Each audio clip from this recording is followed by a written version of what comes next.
হিমালয়ের কোলে 11,755 ফুট উচ্চতায় দাঁড়িয়ে আছে এক অলৌকিক মন্দির, যেখানে সময় থেমে গেছে আর বিশ্বাস জিতে গেছে মৃত্যুর ওপরেও। এটাই হলো কেদারনাথ। 2013 সালের ভয়াবহ বন্যাতেও কিভাবে এই মন্দিরটি অক্ষত রয়ে গেল দেখুন এই ভিডিওতে, এবং জানুন কেদারনাথের 5,000 বছরের ইতিহাস, পাণ্ডবদের সঙ্গে সম্পর্কিত রহস্য, ভীমশিলার সেই অলৌকিক ঘটনা। এটি বিজ্ঞান না ভগবানের শক্তি, এবং 6 মাস মন্দির বন্ধ থাকার পরও কি করে মন্দিরের ভেতরে জ্বলতে থাকে সেই অলৌকিক প্রদীপটি।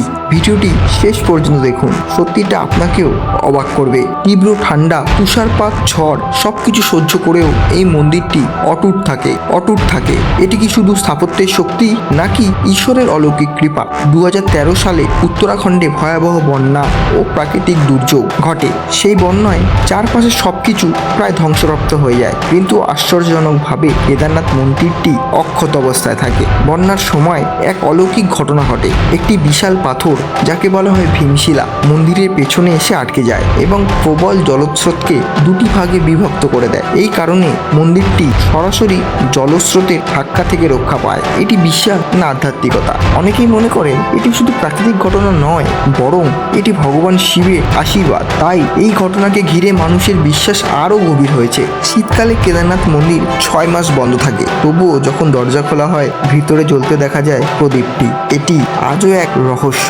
কেদারনাথ মন্দির হলো হিন্দু ধর্মের পবিত্রতম স্থান, যা 12টি জ্যোতির্লিঙ্গের মধ্যে একটি। পুরাণ অনুযায়ী পাণ্ডবেরা কুরুক্ষেত্র যুদ্ধের পর নিজেদের পাপ মোচনের জন্য ভগবান শিবের সন্ধান করেন, কারণ ভগবান শিবের কৃপা ছাড়া স্বর্গে যাওয়া তো সম্ভব নয়। কিন্তু শিব তাদের প্রতি প্রসন্ন ছিলেন না, কারণ সেই রক্তক্ষয়ী মহাভারতের যুদ্ধে এত রক্তক্ষরণ শিবের মোটেও ভালো লাগেনি। তাই তিনি তাদের দেখা দিতে নারাজ ছিলেন। ফলে শিব তাদের থেকে লুকোতে মহিষ বা ষাঁড়ের রূপ ধারণ করেন। ভীম সেই মহিষ বা ষাঁড়টিকে চিনতে পারলেন যে এটি ভগবান শিব। তখন শিব সেটি বুঝতে পেরে মাটির নিচে ঢুকতে শুরু করলেন। ঠিক তৎক্ষণাৎ ভীম এসে তাকে জাপটে ধরলেন। তার পিঠের কুচটি ভীম ঝাপটে ধরার পরে সেই ষাঁড়রূপী ভগবান শিব 5টি অংশে বিভক্ত হয়ে যায়, এবং সেই বাদবাকি 5টি অংশ ভারতের অন্যান্য স্থানে দেখা যায়। তাদেরকে একত্রে বলা হয় 5টি কেদার, এবং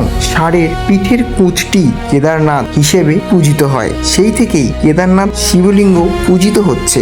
ধারণা করা হয় বর্তমান পাথরের মন্দিরটি নির্মাণ করেন আদিগুরু শঙ্করাচার্য প্রায় 8ম শতাব্দীতে। তিনি এই স্থানকে পুনরুজ্জীবিত করেন। হিন্দু ধর্মের 4 ধাম যাত্রার মধ্যে কেদারনাথকে গুরুত্ব স্থান দেন। 5,000 বছরের দাবিরও ব্যাখ্যা করা হয়, কারণ মূলত পুরাণ ও মহাভারতের সময় থেকে এই দাবিটি এসছে। ঐতিহাসিকভাবে বর্তমান মন্দিরের বয়স প্রায় 1200 থেকে 1300 বছর, কিন্তু আধ্যাত্মিকভাবে এর অস্তিত্ব হাজার হাজার বছর ধরে বিশ্বাস করা হয়। অর্থাৎ 5,000 বছর হলো ধর্মীয় ও পৌরাণিক বিশ্বাসের একটি অংশ, সরাসরি প্রত্নতাত্ত্বিক প্রমাণ নয়।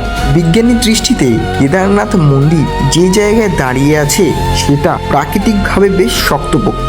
মন্দিরটি খুব মজবুত পাথরের ব্লক দিয়ে তৈরি। এর অবস্থান তুলনামূলকভাবে উঁচু ও স্থিতিশীল ভূমিতে।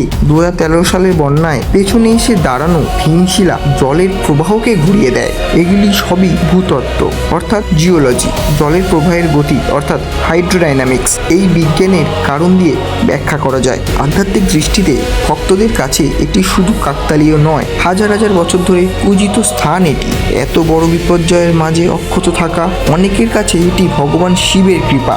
যেখানে ভক্তি আছে সেখানে রক্ষাও আছে।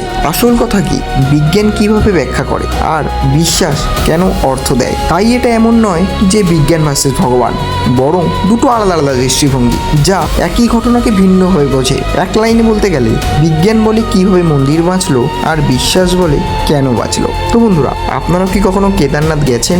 যদি যেয়ে থাকেন তাহলে কমেন্ট বক্সে জানাবেন, আর চ্যানেলটি সাবস্ক্রাইব করবেন। ভিডিওটি ভালো লাগলে লাইক করবেন এবং কমেন্ট বক্সে হর হর মহাদেব লিখতে একদমই ভুলবেন না।